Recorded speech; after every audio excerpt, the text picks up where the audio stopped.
Our research on exogenous ketones has focused on performance predominantly. So we've done a number of studies in athletes looking at their ability to perform intermittent running protocols. So that mimics, for example, team sports like soccer. And we've also looked at endurance athletes and their ability to run 10K performance.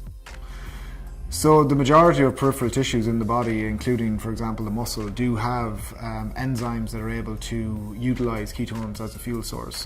Whether they're predominantly used as a fuel source is something that still needs to be investigated.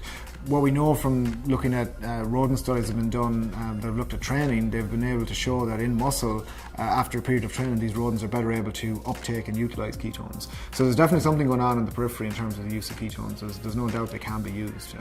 Whether they are major players in fuel use during exercises needs to be investigated. Well, the most important thing when it comes to building muscle is the exercise stimulus.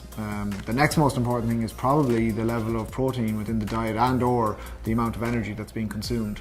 So periods of inactivity or insufficient training stimulus are probably the two main factors that would lead to a loss of muscle. I think that what many people probably do is they're not aware of how much training is needed to be done in order to increase muscle mass. The maintenance of the muscle mass is slightly different. You probably do a little bit less training to be able to maintain muscle mass.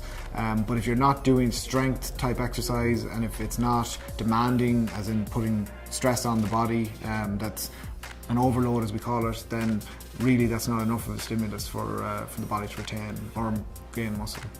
So the general guidelines would be that we need both strength promoting exercises and aerobic endurance type exercises in our lives. The guidelines are typically that it's like 3 to 5 sessions of aerobic per week plus at least 2 strength-based sessions.